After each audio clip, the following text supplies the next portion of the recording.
Hey, thanks for being here. Thank you for being a part of the conversation. This is Play It Forward. Real people, real stories, the struggle to play it forward. Episode number 564 is with Kimiko Glenn and Michael Croner from Kiff on Disney Plus and the Disney Channel. So great. How are you? Thanks for having us, Arrow. Absolutely. I got to ask you right off the bat, though, that theme song for Kiff, I mean, I want that song to be the start of my day every day because there's so much energy to it. And it's got a positive vibration about it. Oh, yeah. It's thrilling. I mean, when they shared it with us for the first time, it was so exciting. And like now I feel like I've heard it a couple times and I'm like, this is going to be iconic. Yep. This is going to be one of those iconic theme songs, at least in my mind. Yeah, I agree. The whole idea of Kiff is going to be iconic in the way that it's not just for kids, it's for everybody. I really do picture people going, hey, did you catch that latest episode of Kiff last night? Man, you got to get on this show.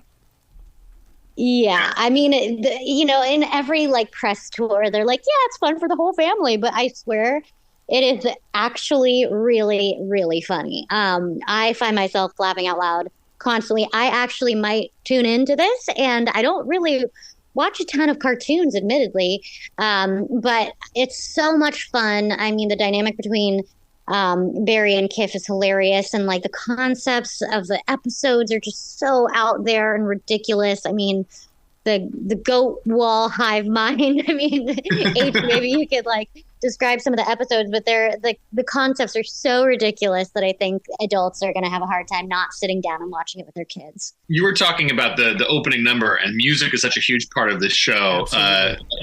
Nick Small is one of the creators, along with Lucy Heavens, and Nick is a musician. And man, we not only is the opening credits like such a great song, but man, we have really catchy songs across genres throughout the show. And Kimiko is such an amazing singer, and I am such a passable singer. And it has been so much fun making music on these shows with these amazing people. Well, it's like a first step of a brand new beginning then, isn't it? Where you can bring in that music and get the dancing going. And really, I mean, I love it to watch everybody's eyes light up when something like this happens on television. Oh, yeah. Oh, yeah. Now to be the chill bunny bestie named Barry there, Mr. Michael. I mean the what happens here with this character? Did they let you create the voice, or do they come to you and say, this is how we're hearing it? Can you bring it forward? Yeah, I really vibed with this when I read the audition. Like, and I think that when I was talking to Nick and Lucy, I was very open to them changing and tinkering with it. But we were pretty much on the same page right away. Barry is he is a big heart, like he is a very vulnerable, emotional, kind of quiet guy who goes along with Kiff and is like, kind of keeps his things under wraps until he can't anymore. And I related to that, and I wanted him to sort of have this like gentleness and expressiveness, and it's been really fun seeing all the different places they take this character. Also, I have an obsession with the smallness of his little tiny legs and the sort of enormousness of his little beanbag body. He's just such a weird creature, and I love doing the voice for him. Now, you're going to become part of a new term, Kimiko, in the way that I can just hear people saying, oh, that's so Kiffy, and because we're all going to be doing Kiffy moments out here, and it's going to become a brand new term. Yeah, what's funny is it's actually slang in South Africa for cool. That's what Kiff means. So I feel like we're bringing Kiff to the U.S. Kiff to the masses. Pretty Kiff, honestly. Pretty Kiff. Yeah, pretty freaking Kiff, dude. Now, H. Michael, one of the things that I've always loved about the Disney Channel as well as Disney Plus is the length of a different episode is so important because of the attention span of children as well as adults. How is there going to be one of those involved in this as well? I mean, it can be 15 minutes, it can be 30 minutes, but Disney is very much aware of the length. Yeah, no, so our episodes are 22 minutes, but it's 2 stories. Okay. So each actual episode is 11 minutes. They're just put together in a little block, which I'll be honest, a little embarrassing, but boy, that works just right for my ADD. I can sit, I can watch a whole story, I can pause it, I can go off and futz around and make myself a snack and come back and then intake the next one. Intake is a very weird way to say watch a show, but you know what? That's how I roll. Yes, absorb. Really, right. That's so true. That's so true. So now, Kimiko, when it comes to putting this together, then with each episode at 11 minutes, what does that mean to you as a voiceover actor? Because I mean, there are times I go into that studio and I come out 2 hours later with no voice. What is it like for you? Well, Kiff is very excitable. She's very out there, and she has a lot of energy. But thankfully, technically, they look out for me. I don't have to do records for much longer than a couple hours, and we have so much fun with it.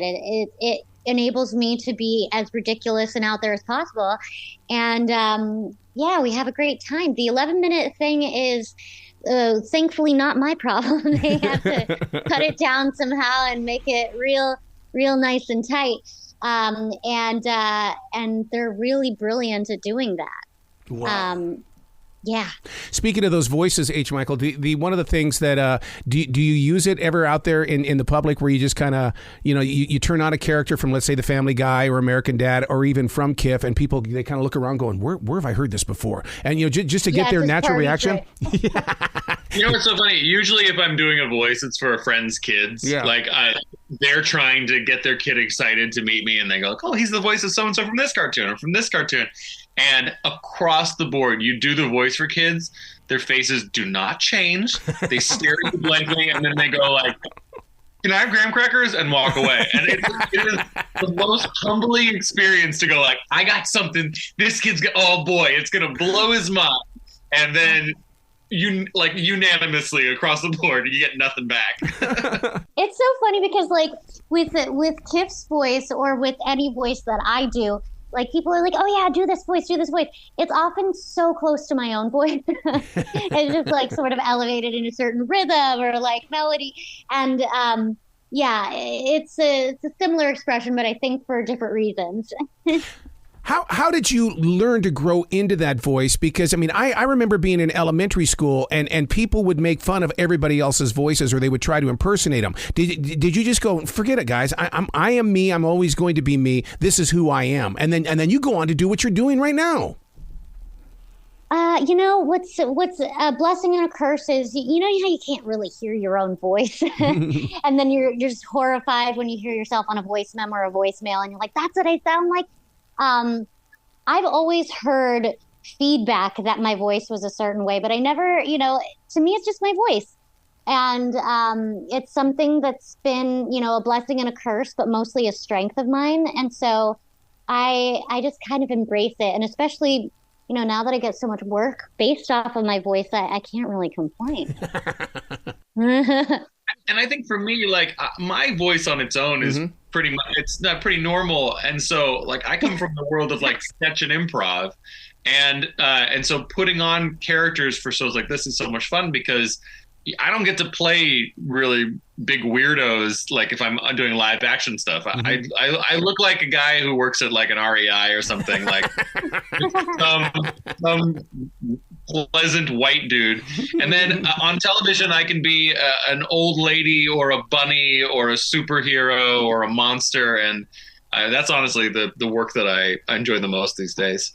What's so incredible about Kiff starting up on the Disney Channel as well as Disney Plus is that this is the month that we are celebrating the 100-year legacy of Disney. I mean, what a better way to celebrate it than to put this on television into this new generation. Amen.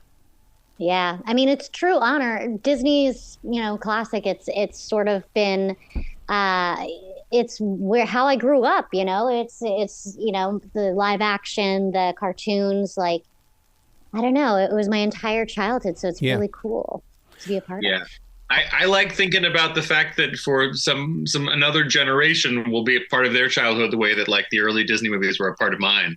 Exactly. Really exciting.